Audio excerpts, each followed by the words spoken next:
Hello and welcome back to my channel. So, today's video is a big old catch up on Superman and Lois, to which we have had 3 episodes air as this video has been released. And boy, what a show we've got on our hands here. Now, from episode 4 onwards, I will do weekly vids each episode, so let's hit it with episode 1.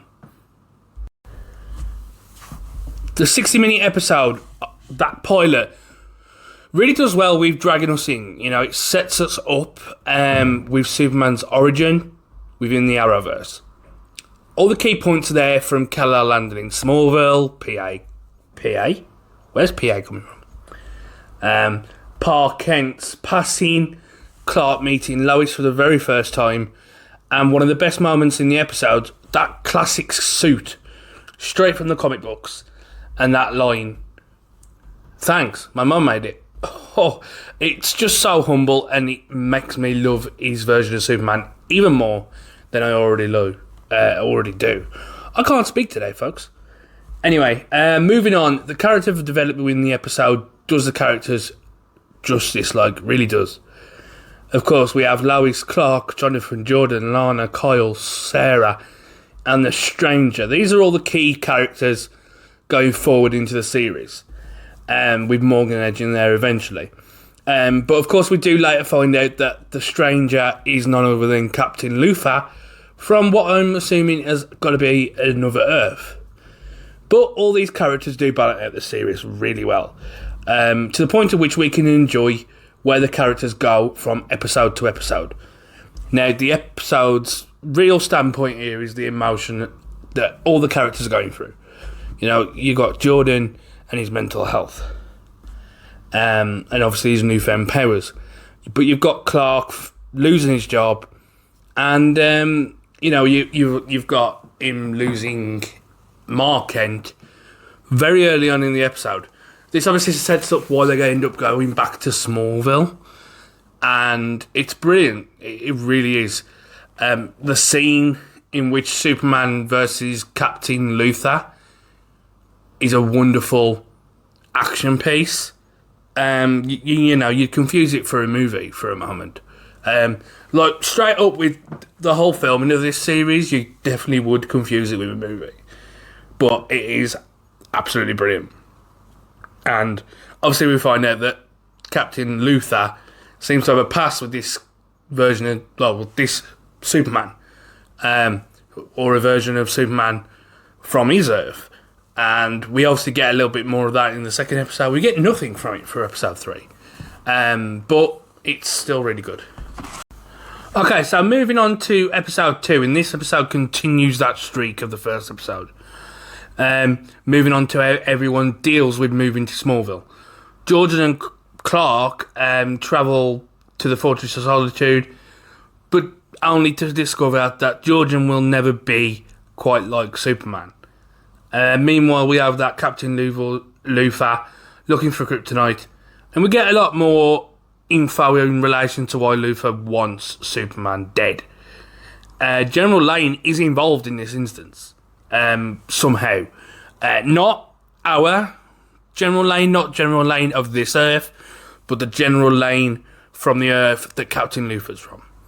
And obviously that could cause an issue later on, because obviously we get from this episode that General Lane is not a fan of Lois with Clark Kent / Superman. Actually, she doesn't mind Clark Kent so much. It's the Superman side of things that he always knew would be a problem. And obviously that shows a little bit more in this episode. That was started in the first episode. We also get some Morgan Edge in this one. And Lois quits the Daily Planet and joins the Torch. Wait, what? Oh, it's not the Torch.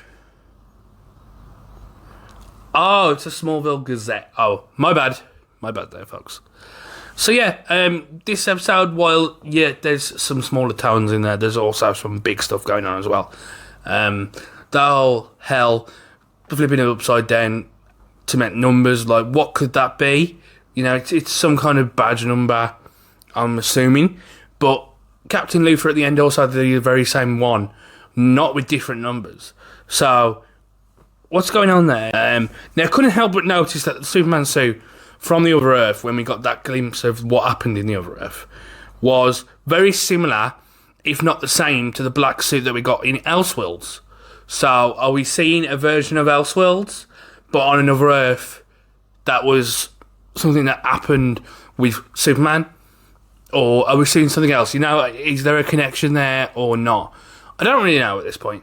None of us do. But it is a brilliant episode. Again, you know, it sort of gives you that hope for the rest of the series. You get some good action pieces in there. You get some heartfelt moments in there as well with Jordan and Jonathan, and everything's going with Sarah. And there's a lot. There's a bunch packed into this episode, but not as much as the episode we're moving on to now. Okay, so at this point, obviously, we are now all caught up with this series to the point to which this video. So, this episode, and when I talk about this, there's going to be a lot more details in there because it's a lot more fresher in my mind. Well, I did watch the other two again. This one is doubly fresh in my mind as I watched it 3 times. I've watched it twice already. So, on that note, we do move on to episode 3. And boy, this episode starts with an absolutely heartfelt, lovely family moment. You know, you get the whole them painting the walls, painting each other, and it feels like that family moment that you get when you first move into a new house. It absolutely feels beautiful, and it's quite nice. Only for it to be, of course, interrupted by a bridge collapsing over in China, I believe it was. So, you know, Superman swoops in, does his thing, he saves the day, of course. But there's no malicious means. It's not a case like a supervillain has caused that bridge to go. It's just gone. So, work on your bridges, China, and stop eating bats. So, of course, yeah, we go again. You know, we also get this little moment with Superman where he's holding up the bridge and he waves to this man in a canoe. And Superman realises, hey, you know, I can hold this up with one hand. It's actually a really funny moment. And it's one that, you know, I hope there's more moments like it. You know, it really makes me feel like that humble Superman is through and through in this series. But, you know, it's just a fun little moment. Now, during this episode, the boys are going through some interesting troubles. Obviously, with Jordan continuously having to deal with Sean, Sarah's now ex-boyfriend, which we later find out later on in this episode.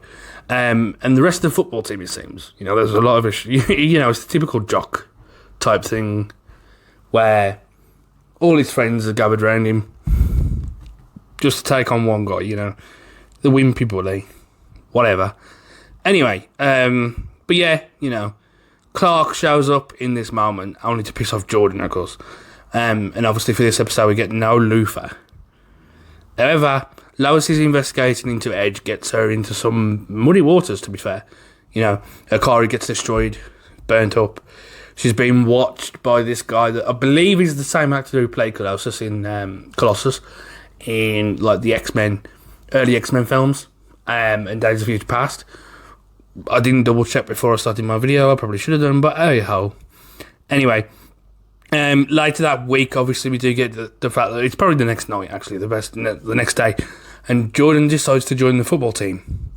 Obviously, with hesitation from Jonathan, but it actually has shocking effects because Jordan can actually play. You know, we get this moment, and it's like initially Jordan only starts up to sort of mend bridges. But eventually he actually enjoys it. He's really good at it. But obviously back to Lois's story, and obviously while the search for answers is she is attacked by a superhuman. Who, when Superman arrives, actually struggles to take him down, but only for a moment. You know, obviously he gets up, he's back on the horse, uses his speed as an advantage. But earlier in the episode, you know, Clark found out from Lana that Jordan was actually playing football, and that he joined the football team, and that he's really good. Now, obviously, finding it out from Lana and not from the source that is, of course, Jordan. Yeah, it goes as you would expect. Of course, during this episode, we also get the Sarah storylines, where she's struggling to deal with mental health as well, and she quits the cheerleading squad.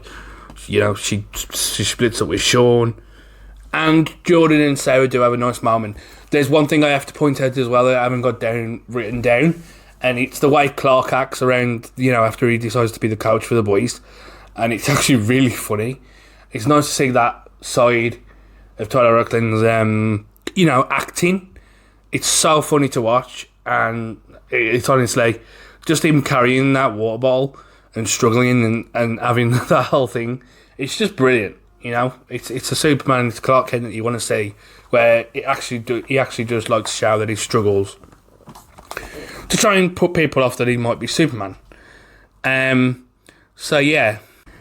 So the last few points here of this episode delves into our superhuman who is killed by a possible third Kryptonian on this Earth.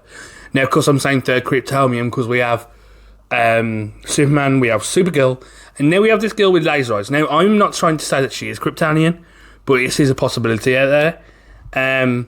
But she burns him to a crisp. This superhuman guy that Superman fought earlier on in the episode. What the hell does this all mean? And why does Edge have super beings under his belt? Look, what are all these super beings doing, helping Edge? You know, where are they coming from? Is it a Cadmus? Is it a Cadmus related thing? Because I've seen the comics Cadmus created Superboy. We've had Cadmus in Supergirl for a season stint or maybe longer. I'm not the biggest fan of Supergirl, I ain't gonna lie. But we've definitely got some stuff here to unpack from these episodes, and they are brilliant episodes.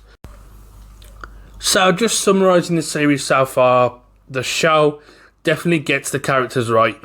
We do have more questions than answers at the minute, especially when it comes to the twins and like the way the show has gone straight from Crisis into this. You know, it's not set 14 years later like some fans think. It's set about a couple of weeks after Crisis, no more. But it doesn't give us an explanation as to why.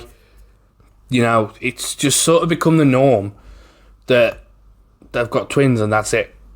So, you know, it's not, you know, it doesn't really bother me that much. I can't imagine them leaving that lingering too much. But it doesn't bug me all that much. But there is certain things in the back of my mind thinking, well, could they just mention... I mean, where's the new suit come from? If it's only been a couple of weeks, where's it got a new suit? Where's it come from? I wouldn't mind if, like, say the first episode is in the old suit gets destroyed, and then he has to, you know, make a new suit. I wouldn't have minded that so much, but it's just, you know, I'm not saying it's rushed, but it certainly feels like there could be more down the line. But yeah, the show definitely gets the characters right and gets more questions than answers at the minute. So far the show looks great, and as I said, that suit is so much better, and I look forward to what this show has to offer us in the upcoming episodes. Now, the bad thing for us is that it does go on break March 30th. There is no Superman and Lois until May 18th. So, you know, we're almost, 2 months? No episodes. I absolutely do like this show. I'm so glad it's gone the way it's gone, and it hasn't sort of gone down that Flash route. But it's definitely working its way up to something there. More so than we're getting. But yeah, we're getting Supergirl back on May 18th. On March 30th, sorry. Which means we don't have any Superman and Lois until May 18th. After that point. So... hopefully they've done something where it works well, where there's a cliffhanger. Maybe. Or, you know what, but obviously it might not be, as I say, it's not gone down the Flash route or the way the other shows work on the CW. Where it's like, big bad of the week, ongoing story, whereas it's more like an ongoing story that affects every episode through and through. And obviously we are starting to get that now. But yeah, so there we have it. Obviously, from here on out, I will be diving into these on my personal thoughts per episode. Not doing them in bunches. That's the reason why I haven't had time to actually just write a detailed like thoughts on each episode. It takes time, and I wish I'd done it from the get go. But you know, there was certain things I was going through that I couldn't do that for. So yeah, this series has started out wonderfully, and you will be getting my Flash video later on as well. So if you enjoyed this, please hit that like button, subscribe if you haven't, and let's discuss this more. Like, you know, let's discuss this series further in the comments. But of course, I've been Scrivo, and this has been Scrivosphere. Thanks for watching, and yeah, I'll see you later for the Flash.